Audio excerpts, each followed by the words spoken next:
New evidence, new photos, a missing hour that investigators still can't explain publicly. The United Cajun Navy has just released its full investigative report on the Nolan Wells case, and this is raising new questions about what really happened on Horn Island, revealing what investigators maybe still can't verify. We're going to break down the biggest findings for you right now.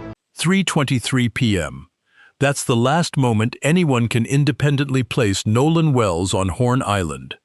The next confirmed sighting, 4:27 p.m. In between, nothing.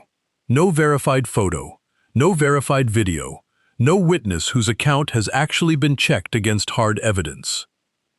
On an island packed with hundreds of people taking pictures all day long, for over an hour, nobody can prove where an 18-year-old college football player actually was. Nolan disappeared from that island on July 4th. His body was found 2 days later, in the same stretch of water his friend's boat had been anchored. Since then, a legal team, 3 federal threat cases, a sealed autopsy, and now a new independent report that says almost nothing about the official timeline can actually be verified. We're going to walk through exactly what that report found, what's fallen apart under scrutiny since, and what it means that after all this time, the most basic question in this case, where was Nolan, still doesn't have an answer. The United Cajun Navy was on Horn Island within hours of Nolan going missing. Since then, their team has done something no one else in this case has: collected everything the public sent them, photos, videos, second-hand accounts, and tried to build a timeline out of it. What they found wasn't an answer. It was a list of exactly what's still missing. They couldn't confirm the last verified sighting of Nolan. Not the time, not the location, not even the source it came from. They couldn't confirm whether the 2 key timestamps in this case, 3:23 and 4:27 p.m., reflect when something actually happened, or just when a photo was posted or a screen was captured. They found a boat in the photos, referred to only as Boat X, anchored alongside the others, then gone.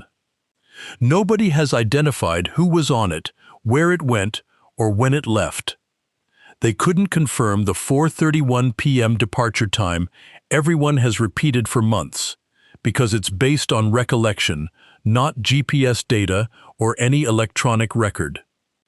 And they never built what should have existed from day one: a complete list of who was on which boat, cross-checked against the actual photo and video evidence. 5 gaps. The report's own conclusion doesn't soften it.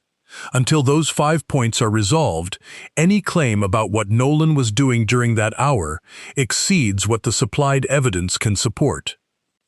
Translation: everyone talking about what happened to Nolan Wells, on every side of this, is talking past the evidence. Nobody actually has it.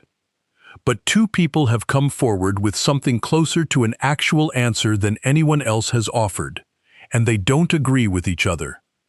The first is a man named Matthew Lamp. According to his own Facebook posts, preserved in screenshots by multiple people, a passenger on his boat told him they were fairly certain they saw Nolan involved in a near fight around 5 p.m. 30 minutes after his friend's boat had already left the island, according to GPS. Here's the problem with that account, and it's worth being precise about why. Lamp didn't see it himself.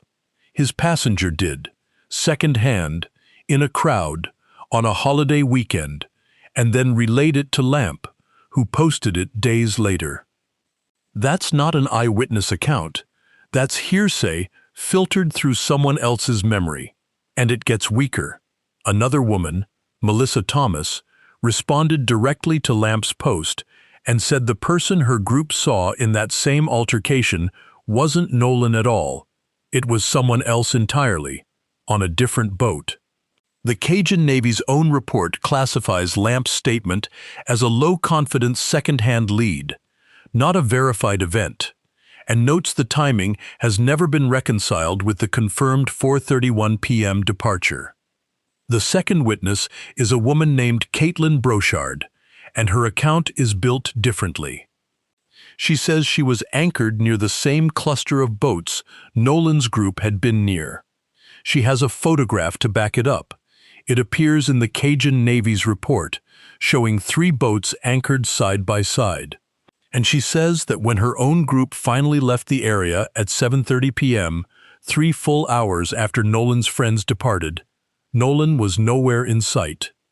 Unlike Lamp's account, this is direct. She's not relaying what someone else told her.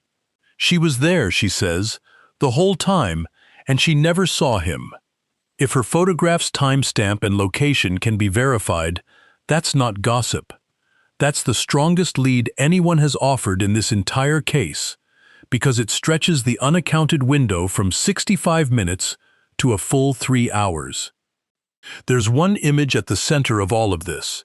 Includes a shoreline photograph that's believed to have been taken at 4:50 p.m., so 19 minutes after the Triton apparently left at 4:31 p.m. And in that photo, the photo known as boat number 2, they say it's no longer in the original position. So by 4:50 p.m., at least one boat had already moved. The report notes Nolan could be in that photo at 4:50 p.m., but, could be. It's not confirmed. And I guess this would go against what we've heard so much about the reporting that the last time people saw him who were with him was 3 p.m., right? So I think that's significant. A young black man in blue swim trunks, partially blocked by other people in frame, walking the beach. The person who submitted it says it was taken at 4:50 p.m., 19 minutes after the boat Nolan arrived on had already left without him. If that's Nolan, everything changes. It means he was alive and still on the island, well after his friends say they lost track of him. Nobody can confirm it's him. And it gets messier. A second piece of footage surfaced more recently. Video some believe shows the same young man in the same shorts. Except the person who posted it says it was filmed at 11:17 in the morning. A separate outlet that reviewed the file's metadata says it was recorded at 2:23 in the afternoon. 2 different pieces of evidence. 2 sets of timestamps that don't agree with each other, let alone with the official timeline. Neither one confirmed to actually show Nolan Wells. This is what the Cajun Navy's 5 open questions look like in practice. Not abstract gaps on a checklist, but a photo that could be the single most important image in the entire case, sitting there unverifiable because nobody can even agree on when it was taken. And then there's the altercation.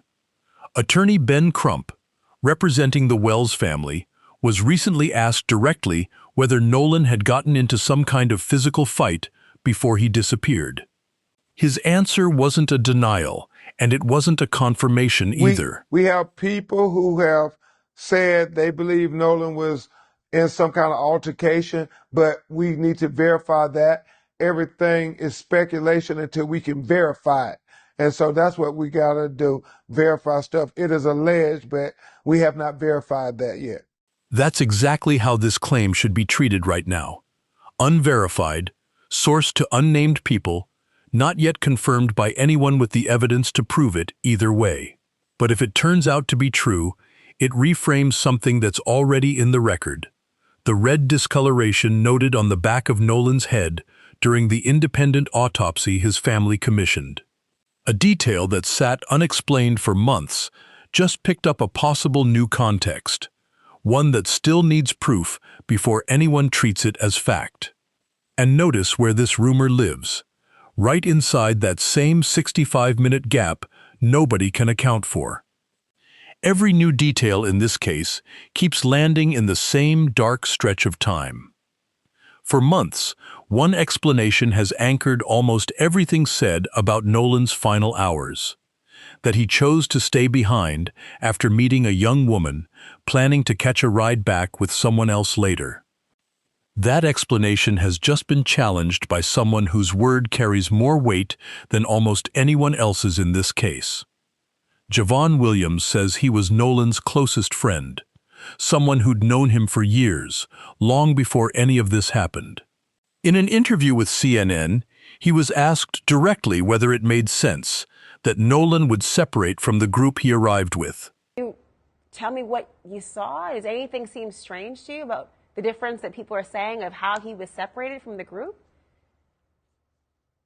No, ma'am. I don't think that Nolan would say, hey, bro, I'm staying with this girl on the island.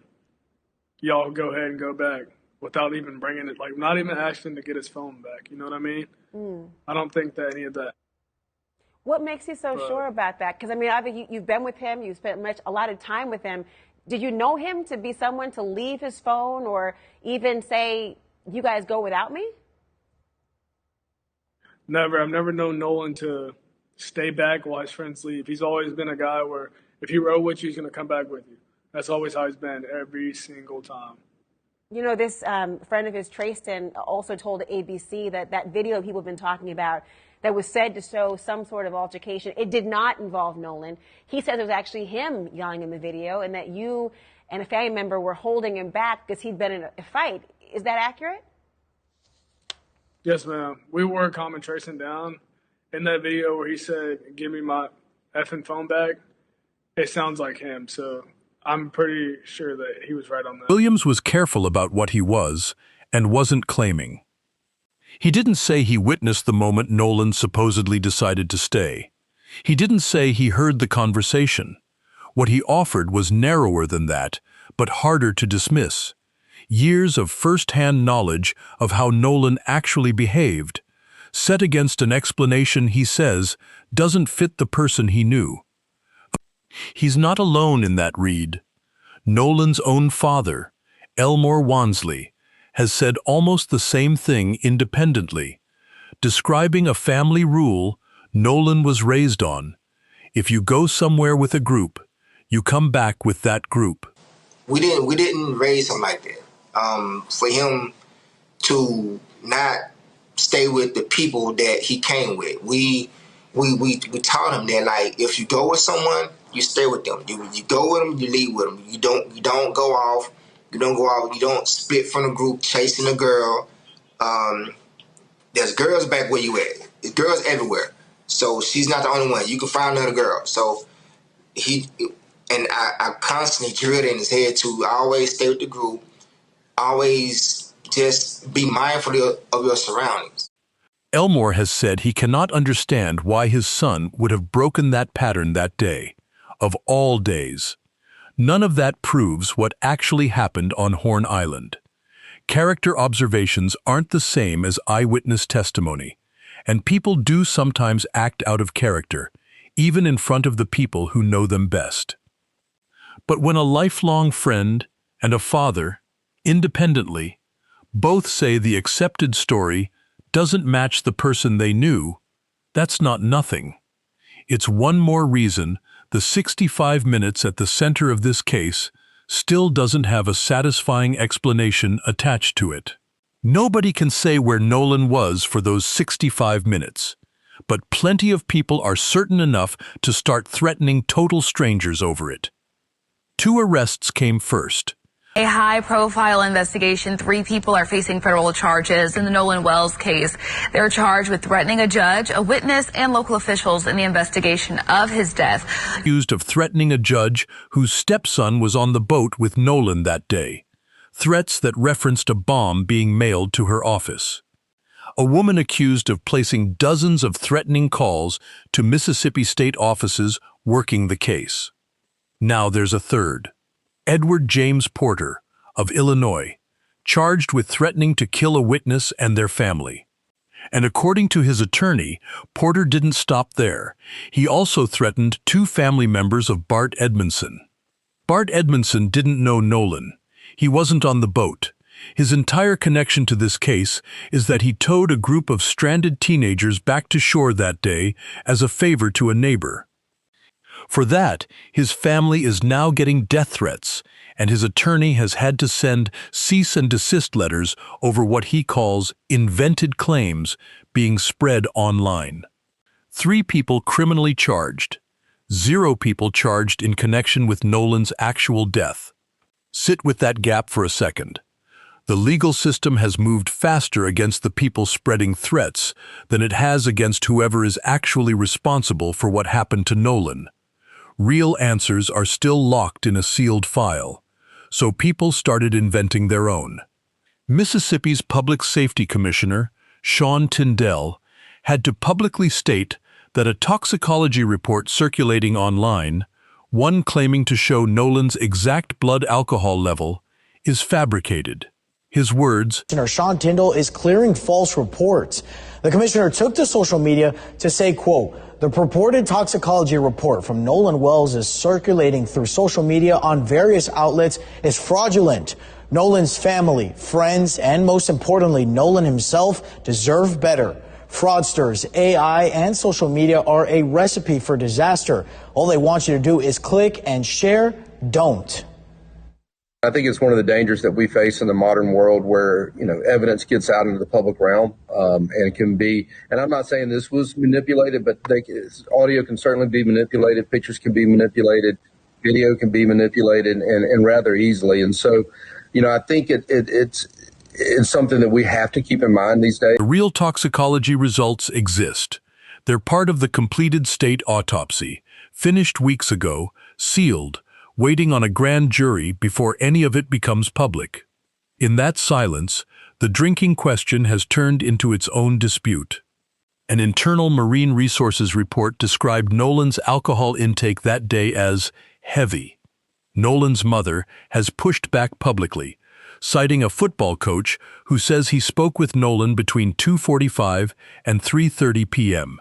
and described him as perfectly fine. Two named sources.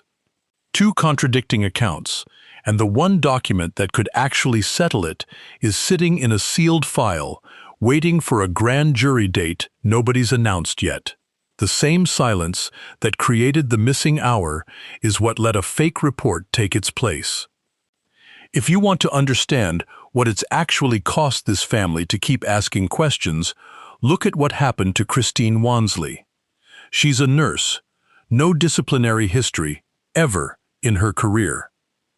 Then, not long after she became one of the loudest public voices demanding answers about her son, an anonymous complaint triggered a professional misconduct investigation against her license. Ben Crump called it exactly what it looked like, a warning shot, meant to pressure a grieving mother into going quiet. Legal observers who reviewed the timing agreed it was, at minimum, suspicious. The board has since closed the case. Wansley confirmed it herself. This definitely has added more hurt to an already devastating time because I love my job and I love my patients. She kept her job. She's still asking questions. But somebody tried to take away her livelihood in the middle of her burying her son, and whoever filed that complaint has never had to explain why. Nobody can settle what happened in that hour on the island. But everybody's lawyered up for what happens next. Nolan's family has opened an estate in his name and subpoenaed Snapchat, Meta, and other platforms, trying to recover messages they believe were deleted in the days after he went missing. On the other side, 3 of the friends who were with Nolan that day have raised over $150,000 for a legal defense fund aimed at defamation claims against what they call an online mob. Both sides are preparing for a courtroom, criminal or civil, before this ends anywhere else.